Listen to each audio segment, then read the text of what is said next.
বন্ধুরা, আজকে আমি আপনাদের সাথে শেয়ার করতে চলেছি সয়াবিনের ঝাল। কড়াইতে অল্প করে তেল দিয়েছি। তেলটা দেখুন ধোয়া ওটা গরম হয়ে গেছে। এরপর আন্দাজ মতন জিরে, সাদা জিরে সোমবার আর তেজপাতা। হালকা জিরাটা লাল লাল হয়ে আসলে তারপরে এর মধ্যে আমি যোগ করব পেঁয়াজ কুচানো। এটা তো আমি কোনো রকম বাটা মশলা ব্যবহার করছি না, কারণ যাতে ঝটপট, যাদের হাতে সময় কম, যারা কলেজ স্টুডেন্ট বা যারা অফিস যাত্রী, তারা যাতে নিয়মিত রান্নাটা ঝটপট করে নিতে পারে অল্প সময়ের মধ্যে, তাই এটাতে আমি কোনো বাটা মশলা যোগ করলাম না। সবটাই গুঁড়ো মশলাতেই করবো।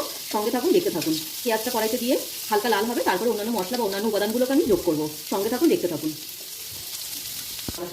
দেখুন পেঁয়াজটা যখন হালকা একটু নরম হবে তখন আমি এখানে রসুন কুচি আর আদা কুচি যোগ করব। এটাকে পরে যোগ করার কারণ হচ্ছে গরম তেলে যদি আমি রসুন বা আদা কুচিটা দিতাম তাহলে ওর গন্ধটা হালকা একটু মরে যেত।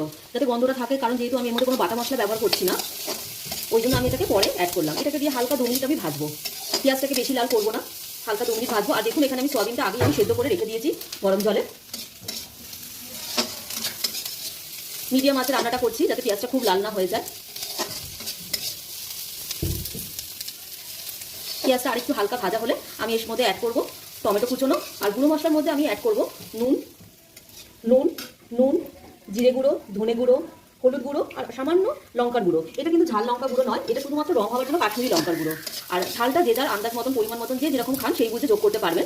বাচ্চাদের জন্য হলে তাহলে আলাদা করে আর কাঁচা লঙ্কা অ্যাড করতেই হবে না, এটাতেই যা হয়ে যাবে। আমি একটু কাঁচা লঙ্কা যোগ করবো, কারণ আমাদের বাড়িতে সবাই একটু ঝাল খেতে পছন্দ করে। দেখুন পেঁয়াজটা একটু হালকা লাল লাল হয়ে এসেছে, নরম হয়ে গেছে। আমি এবার অ্যাড করবো এর মধ্যে টমেটো কুচোনোটা।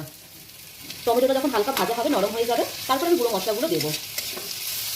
টমেটোটার সাথে আমি অ্যাড করে এবার এটা একটু হালকা ঢেকে দেবো, কারণ আমি অল্প তেলে রান্না করছি। অল্প তেল দিয়েছি, তাই এটাকে একটু নরম হওয়ার জন্য আমি গ্যাসের ফ্লেমটাকে লো করে আমি এটাকে একটু ঢাকা দিয়ে 2 মিনিট মতন ভাজবো। দেখুন টমেটোটা একটু নরম হয়ে গেছে, পেঁয়াজটাও আর একটু ভাজা হয়ে গেছে। আমি কিন্তু সেই লো মিডিয়াম ফ্লেমেই করছি। দেখুন টমেটোটা বেশ নরম হয়ে গেছে। এবার আমি এর মধ্যে অ্যাড করবো একটু কাঁচা লঙ্কা কুচি। বললাম যে আমরা একটু ঝাল খাই, কাঁচা লঙ্কাটা আমি কুচিয়ে নিয়েছি, করে রেখেছি। বেশ নরম হয়ে গেছে। এবার আমি যে গুঁড়ো মশলাগুলোকে আপনাদের দেখিয়েছিলাম, জিরে গুঁড়ো, ধনে গুঁড়ো, অল্প একটু নুন, হলুদ গুঁড়ো আর কাশ্মীরি লঙ্কার গুঁড়ো, এটাকে আমি এর সাথে অ্যাড করে দিলাম। দিয়ে মশলাটা দিয়ে আমি সামান্য একটু জল দিয়ে এটাকে একটু কষতে দেবো, কারণ এর মধ্যে কোনো জলের ব্যবহার এখন অবধি হয়নি, তাই যাতে মশলাটা পুড়ে না যায়, তাই আমি সামান্য একটু এর মধ্যে জল অ্যাড করবো। একটু জল দেবো মশলাটা কষানোর জন্য। সামান্য একটু জল দিয়ে আমি মশলাটাকে যাতে পুড়ে না যায় সেই জন্য আমি জলটা ব্যবহার করছি। গ্যাসের ফ্লেম কিন্তু আমার কমানোই আছে। এটাকে সামান্য এইভাবে আমি ঢাকা দিচ্ছি না, কারণ খুব একটা কষাবো না। আমি বলেছিলাম আপনাদের যে ঝটপট রান্না এটা।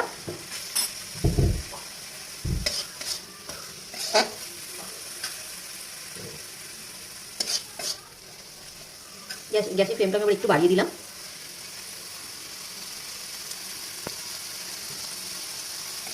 একটু নাড়তে থাকবে যাতে কড়াইতে লেগে না যায়।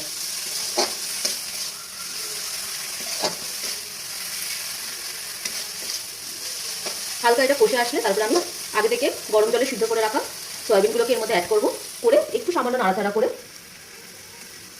তারপরে পরিমাণ মতন জল দিয়ে ওটাকে ঢেকে দেবো। জলটা আপনারা আপনাদের আন্দাজ মতন দেবেন। আপনারা যদি খুব গ্রেভি চান তাহলে সেই বুঝে জল দেবেন, যদি হালকা শুকনো চান সেই বুঝে জল দেবেন। দেখুন একটু সামান্য কষে এসেছে। এবার আমি সয়াবিনগুলোকে অ্যাড করবো।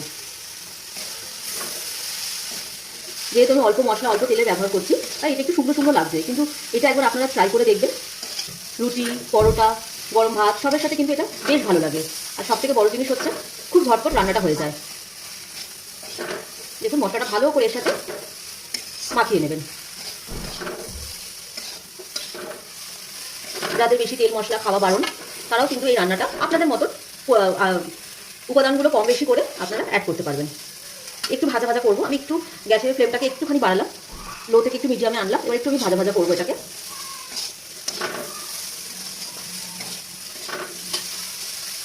নতুন চ্যানেল, নতুন ভিডিও করছি, ভুল ত্রুটি মার্জনা করবেন।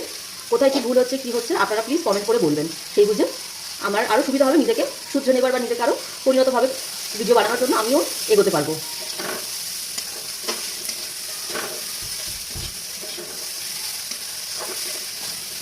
দেখুন বেশ কিন্তু ভাজা ভাজা হয়ে আসছে। খুব ভাজা ভাজা করবো না আমি, এবং মশলাটা খুব সুন্দরভাবে প্রত্যেকটা সয়াবিনের সাথে কিন্তু মিশে গেছে। এবার আমি অলরেডি কিন্তু আমি গরম জল একটু করে রেখেছি, সেটাকে আমি আমার পরিমাণ মতন আমি সেরকম রাখবো, সেই বুঝে আমি জলটা আমি অ্যাড করবো। আমি খুব বেশি ঝোল রাখবো না,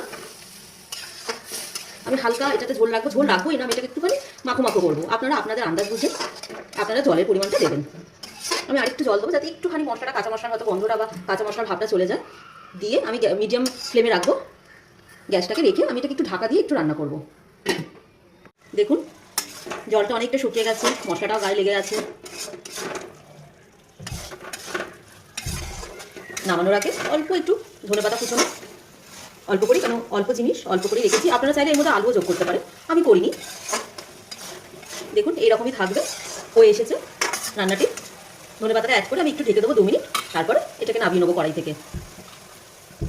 কুচানো ধনেপাতাটা অ্যাড করে দিলাম। আপনারা চাইলে বড় মশলাও দিতে পারেন, কিন্তু এখন শীতকাল, ধনেপাতার সময় ধনেপাতা ব্যবহার করি।